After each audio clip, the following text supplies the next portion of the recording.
Seja bem-vindo, seja bem-vinda para mais um comentário da Escola Bíblica. Primeira aula de 2024, primeiro trimestre de 2024. Nesse trimestre nós vamos estudar a igreja, sua origem, sua natureza e a sua missão. E na lição de hoje nós vamos tentar responder 3 perguntas importantes. Como o povo de Deus é formado na Bíblia, como a igreja foi planejada por Deus e o que é a igreja de fato. Então, essas 3 perguntas vão permear a nossa aula de hoje. É importante que você que vai dar a aula aí, persiga esses 3 objetivos. Não divague, tá bom? Os alunos, é sempre importante fazer perguntas somente dentro do tema da lição, para não tumultuar a lição, para não atrapalhar o professor enquanto ele ministra, né? E você, como professor, deve manter os alunos perguntando sempre somente dentro do tema da lição. Senão você dispersa o tema e aí acaba não conseguindo responder essas questões e acaba não conseguindo cumprir o objetivo. Nós temos aqui um objetivo tríplice também na lição de hoje, que é descrever a trajetória do povo de Deus na Bíblia e na história. Você precisa fazer isso. Apresentar a igreja como criação divina e identificar a igreja como comunidade de salvos. Então esse é o objetivo tríplice da aula de hoje. E a responsabilidade sua, hein? Para vocês irem acostumando, então, já fizemos aqui pelo menos uns 5 comentários de escola bíblica, 4 no trimestre passado, no ano passado, em 2023, e esse é o primeiro comentário aqui de 2024. Para você ir acostumando, eu não dou a aula aqui, né? É só uma ajuda que eu deixo aqui para você. Hoje nós vamos nos ater mais nos termos hebraicos e gregos que você vai encontrar nessa lição, principalmente na pronúncia, para ajudar vocês na pronúncia, porque o significado você já tem aí na revista da Escola Bíblica, tá bom? Então, a igreja como corpo de Cristo. Essa expressão, ela não revela uma mera instituição, mas revela alguma coisa muito além disso. A igreja é chamada de o corpo de Cristo. Então, ela é orgânica, ela é viva. E nós precisamos nos sentir parte desse corpo, não parte da instituição. A instituição tem pouco valor comparado ao corpo de Cristo, a igreja real, a igreja verdadeira. E uma pergunta importante que a lição faz aqui nesse momento é se você se sente parte do corpo de Cristo. Você se sente um verdadeiro cristão, um real cristão, alguém que realmente é parte do corpo de Cristo? Você se identifica com pessoas de outras denominações que também são parte do corpo de Cristo? Se você sente isso, então você realmente é igreja. Você é realmente parte do corpo de Cristo? As pessoas reconhecem você como um cristão lá no seu trabalho, lá na escola, por onde quer que você ande. Você é identificado como um servo, como uma serva de Deus? A luz de Cristo brilha em você? Se brilha, então você é igreja. Você é parte da igreja. Mas se as pessoas estão tendo dificuldade de identificar você entre os cidadãos do mundo, está faltando alguma coisa. A gente não pode ser membro só da instituição, da denominação. A gente tem que ser membro do corpo de Cristo. Quando Jesus vier buscar a igreja, ele vai vir buscar um povo. Ele não vai vir buscar uma denominação.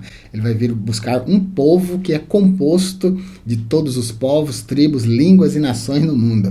Perceba que em toda a nomenclatura bíblica não aparece denominação. A Bíblia não denomina as igrejas. A Bíblia fala da igreja enquanto uma reunião de salvos.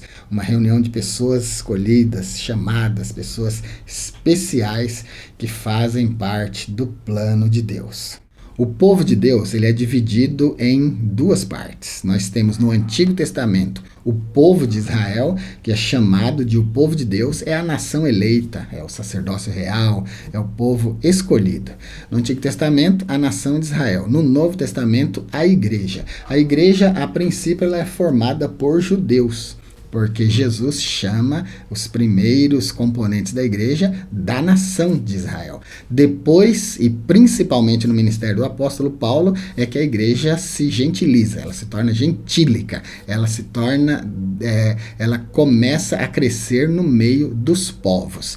O termo hebraico goim significa gentes, povos, gentios. Antes de serem chamados israelitas, o povo de Deus era chamado de hebreus. Então nós temos 3 períodos para o povo de Israel. Aliás, vamos começar aqui vendo Gênesis 10 e 21, que fala então da formação, da origem, de onde é que surge esse povo do Antigo Testamento, esse chamado povo de Deus do Antigo Testamento. Nós temos lá, Noé gerou Sem, que gerou Arfaxad, que gerou Salá, que gerou Eber, que gerou Peleg, que gerou Reu, que gerou Serug, que gerou Naor. E Naor gerou Terá. Terá gerou Abrão. Antes de ser Abraão, ele era Abrão. O nome significa pai exaltado. Depois é mudado para Avraham, Abraão, que significa pai de uma multidão. E Abraão tem então Isaac e Jacó, esses 2 filhos, e de Jacó nascem os 12 patriarcas, sendo um dos patriarcas Judá. E Judá é que modernamente nomeia todo o chamado povo de Deus. Eles são chamados atualmente de judeus. Então, quando eles são israelitas, quando são hebreus e quando são judeus? Bom, desde a sua origem em Abraão, então, eles são chamados de hebreus. Abraão é o primeiro homem na Bíblia a ser chamado de hebreu. Nós temos um versículo. É Gênesis 14 e versículo 13. Porém veio um que escapara e o contou a Abrão, o hebreu. Então, aqui aparece pela primeira vez o termo hebreu, do hebraico ivrim. Ivrim significa literalmente hebreus. E quando que eles deixam de ser hebreus e passam a ser chamados de israelitas? Eles são chamados de hebreus, então, desde a chamada de Abraão até o momento do Val do Jaboque, quando Jacó luta com Deus e Deus muda o seu nome de Yaakov para Israel. Eu vou deixar um vídeo aqui onde eu explico detalhadamente esse acontecimento, inclusive com termos hebraicos, para mostrar para você se aquela luta foi uma luta espiritual ou foi uma luta real. Então eu aconselho você que está estudando esse subsídio de hoje, que você dê uma olhada aqui na descrição do vídeo, aqui abaixo na descrição, dá um clique aqui em mais na descrição, vai abrir para você, eu vou deixar ali vários links, vários vídeos, esse vídeo vai estar ali. Tá bom? Abac ou Naphtali. Como foi a luta de Jacó com o anjo? Vai ser muito interessante você aprender isso. Então, eles são chamados de hebreus até esse momento, até quando Deus muda o nome de Jacó para Israel. Eu vou deixar outro vídeo aqui também explicando para você essa questão do nome Israel, o nome que Jacó recebeu de Deus. Dá uma olhadinha então na descrição do vídeo de hoje. E eles passam a ser chamados judeus depois do cativeiro. Depois do retorno do cativeiro, a maior parte dos membros do povo de Deus eram da tribo de Judá. Então, a partir daí, eles começam a ser chamados de judeus. E isso acontece até hoje. Então, hebreus, israelitas ou judeus. Os 3 nomes são válidos para esse povo que forma o povo de Deus na antiga aliança. Cada um desses nomes estabelecido em um período. Como eu disse, então, desde a chamada de Abraão até o Val do Jaboque, até a luta de Jacó com o anjo, são chamados de hebreus, a partir dali de israelitas, e depois do cativeiro são chamados de judeus até hoje. O nome judeu também designa a religião desse povo. O judaísmo é a religião desse povo. Como eu não estou ministrando a aula, eu estou oferecendo aqui só uma ajuda, comentários que porventura possam te ajudar aí na sua aula. É importante que você pegue os meus comentários aqui, localize em cada tópico aí da lição, tá bom? E use, caso você ache interessante, se você gostar do meu comentário e quiser usar. Então você vai pegar os comentários que estão aqui distribuídos no meu vídeo de hoje, mas tem comentário aqui da lição toda, tá bom? Então você pega e encaixa aí no seu comentário, no tópico específico da lição aí, e use se você gostar. O Antigo Testamento foi escrito em hebraico, com pouquíssimas partes em aramaico, e o Novo Testamento escrito na sua maioria em grego, né, com exceção do Evangelho de Mateus, que foi grafado em hebraico. E no grego nós temos o termo que designa o povo de Deus, que é o termo eclésia, que é grafado, transliterado, desse jeito que você está vendo aí na legenda aí na tela. A propósito, se você não sabe o que é transliteração de idiomas, transliteração de texto, eu vou deixar para você aqui um vídeo explicando o que é transliteração. Transliterar não é traduzir, tá bom? Transliterar é outra coisa que você vai aprender nesse vídeo que eu estou deixando aqui no card para você e vou deixar também aqui na descrição. E no Antigo Testamento nós temos um termo hebraico, já que o Antigo Testamento foi escrito em hebraico, nós temos um termo para designar o povo de Deus, que é o hebraico kahal. Kahal escrevendo transliterado dessa forma aí. Quando você assistir o vídeo lá, o que é transliteração, você vai entender por que escreve desse jeito aí o texto transliterado. Então nós temos o texto original, que é grafado com os caracteres do idioma hebraico, que a maioria das pessoas não consegue ler, e nós temos o texto transliterado, que é para facilitar a sonorização da escrita original. A maioria das pessoas não sabe juntar as letras, formar palavras, escrever e ler hebraico, mas consegue ler e sonorizar corretamente quando o texto é transliterado. Então, kahal, esse texto que está aparecendo aí, é o termo hebraico que significa congregação, significa ajuntamento, significa público, significa povo, significa comunidade, significa congregação, significa uma multidão.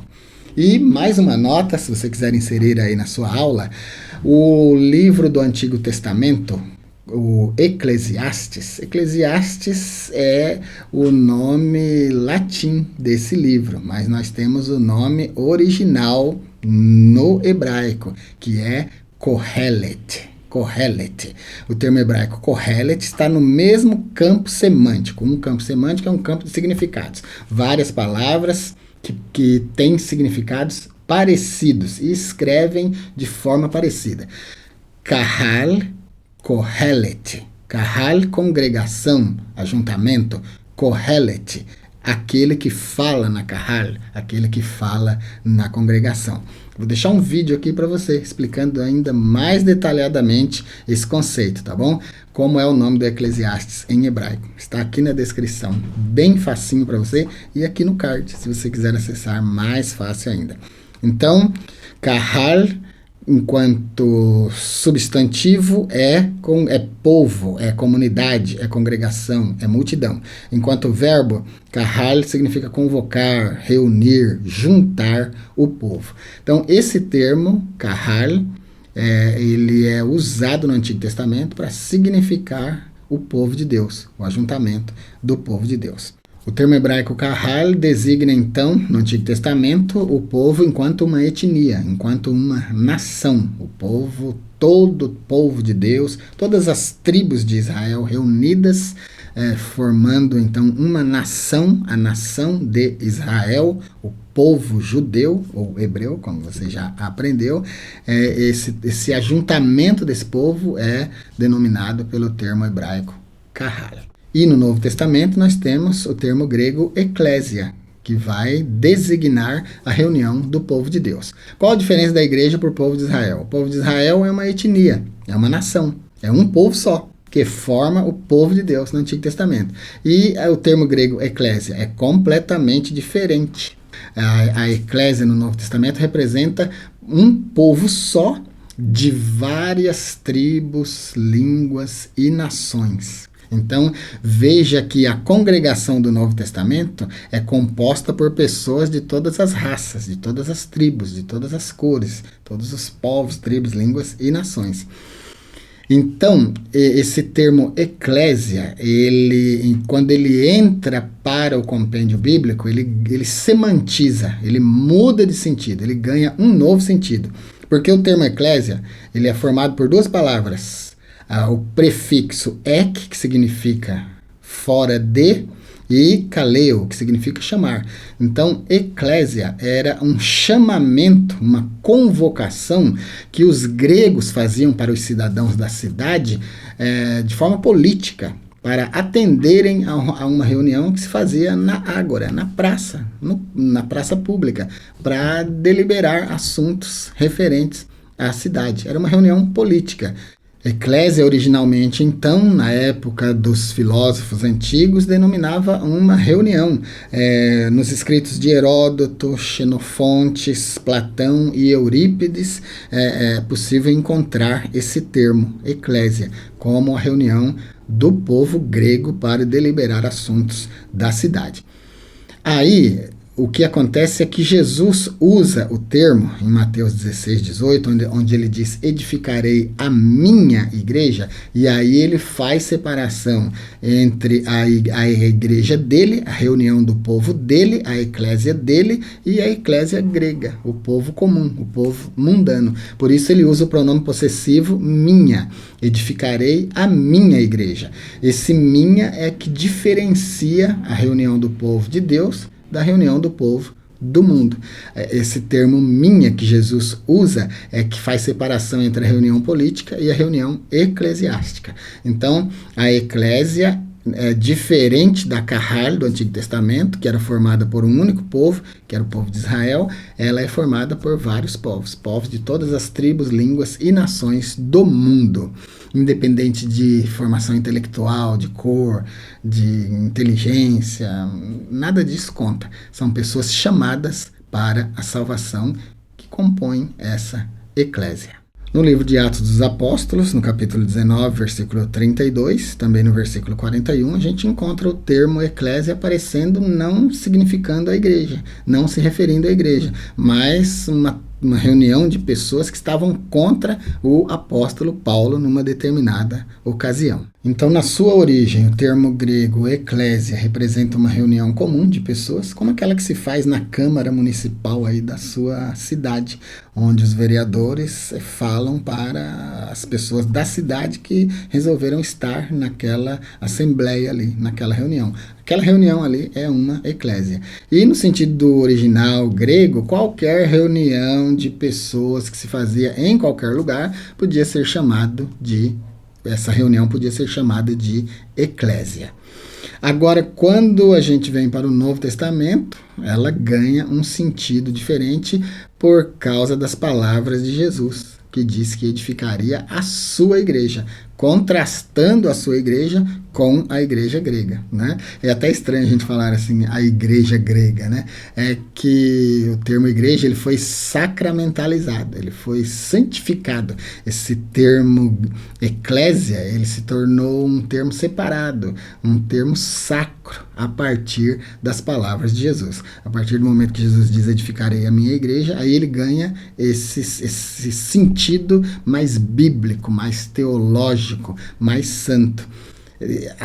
Se torna tão sacro que a igreja moderna, se não estudar, se não pesquisar, que é o que nós estamos fazendo na escola de hoje, não vai nem saber que esse termo já foi usado em sentido secular, em sentido mundano, em sentido comum, que era, e ainda é no idioma grego, uma reunião de pessoas que não precisam ser cristãs, não precisam ter nada a ver com Deus. Então, a reunião grega é uma coisa e a reunião do povo de Deus é outra coisa. A igreja mundana, a reunião mundana grega, a eclésia, é uma coisa e a minha igreja, a eclésia de Cristo, é outra coisa. A igreja é uma criação divina. Então, Jesus partir do seu sacrifício, da sua morte, ele resgata pessoas perdidas de todos os povos, tribos, línguas e nações. E essas pessoas de diferentes etnias, de diferentes classes sociais, educação, formam o corpo de Cristo, que é a igreja. Então, num sentido místico, se você quiser entender o que é místico, misticismo, vou deixar um vídeo aqui na descrição, assista, você vai gostar. Espero que ele não complique nada do seu entendimento. Mas então, pelo lado místico, pelo lado espiritual, a igreja, composta de todos os povos, tribos, línguas e nações, é chamada de o corpo de Cristo. Então a igreja é um projeto de Deus. No Antigo Testamento ela é vista como um mistério. O Antigo Testamento não fala de igreja, viu? O povo de Israel não pode ser chamado de igreja. O povo de Israel é o povo de Israel, é a Kahal, a igreja, a reunião do povo de Deus no Novo Testamento, você já entendeu o que é outra coisa. Então não podemos confundir. Não podemos pregar Israel como igreja, nem igreja como Israel. Não podemos transpor as promessas de Deus feitas a Israel para a igreja e nem as da igreja feitas à igreja para Israel. Essa transposição de bênção, de profecia, de significados não pode ser feita, senão a gente gera uma confusão na interpretação.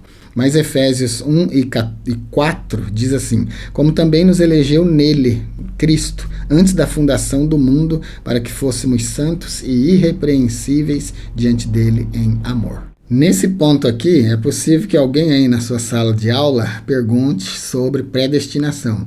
Eu vou deixar um vídeo aqui para você explicando como eu penso predestinação, como eu entendo a doutrina da predestinação, tá bom? Eu aconselho você a assistir, porque provavelmente vai aparecer essa pergunta para você aí na classe. Se aparecer, você já estará preparado. Então aí no tópico 2 a gente tem a igreja como uma criação divina, já acabamos de falar, e nós temos também a igreja como uma realidade concreta. Então a igreja era um projeto de Deus que, a partir da morte de Cristo na cruz do Calvário e também depois do dia de Pentecostes, você tem os detalhes aí na sua revista, na lição, depois do dia de Pentecostes, a igreja então se levanta como uma realidade concreta. Jesus começa a fazer com que a igreja seja real, seja concreta, a partir do chamamento dos 12. Quando ele chama os 12 apóstolos, ele então funda a igreja, ele inicia a igreja ali. E em Mateus 16, 18, ele a consolida. Ele diz: eu vou edificar a minha igreja, e nem as portas do inferno vão prevalecer contra ela.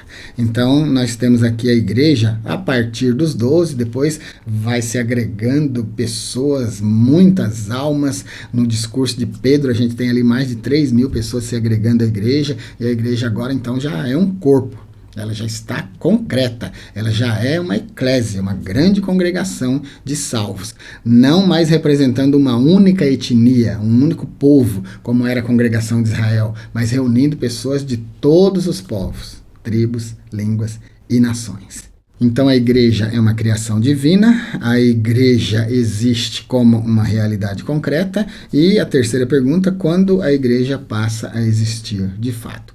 A igreja é reconhecida publicamente, ela é vista como existente a partir do evento de Atos dos Apóstolos, capítulo 2, porque ali na descida do Espírito Santo é que a igreja é solidificada, e ela recebe uma ferramenta muito especial para continuar o trabalho missionário. Ela recebe os dons do Espírito Santo, ela recebe o poder de Deus, o poder do Espírito Santo para evangelizar. A lição aqui então está falando que a igreja passa a existir de fato a partir de Atos 2, mas obviamente que quando Jesus chama os 12 já são igreja, né? A igreja inclusive os 12 apóstolos são o fundamento da igreja, todo o fundamento doutrinário da igreja está neles, né? Eles é que lançam o fundamento doutrinário da igreja. Na descida do Espírito Santo, ela é apenas consolidada, e muito mais consolidada ainda em Mateus 16 e 18, quando Jesus disse: edificarei a minha igreja e nem as portas do inferno prevalecerão contra ela. Espero que esses comentários ajudem você. Se você for usar aí na sua igreja, assista o vídeo mais de uma vez para você decorar, caso queira repercutir algum dos meus comentários, tá bom? É isso por hoje então, espero ter ajudado você. Se você assiste, mas ainda não se inscreveu, se inscreva, vai ser muito bom ter você como inscrito, como inscrita aqui do nosso canal. Se você quiser tirar suas dúvidas de forma mais profunda, se torne membro do Nível Consultoria. Lá, quando você se tornar membro do Nível Consultoria, vai ter um vídeo. Nesse vídeo tem o meu número de telefone, você pode anotar, pode falar comigo pelo WhatsApp, tá bom? De preferência no horário comercial, né? E assim você vai poder tirar suas dúvidas teológicas, bíblicas, e naquilo que eu puder te ajudar, eu vou te ajudar. Você pode também ser membro do primeiro nível, que é Parceiros do Maná, pagando apenas R$ 4,99 por mês. Tem um segundo nível, que é um intermediário. Nesse nível você vai ter vídeos, aulas e cursos exclusivos. E o terceiro nível você tem tudo, inclusive pode falar comigo, tirar direto as suas dúvidas. É isso então, fique com Deus e até a nossa próxima aula.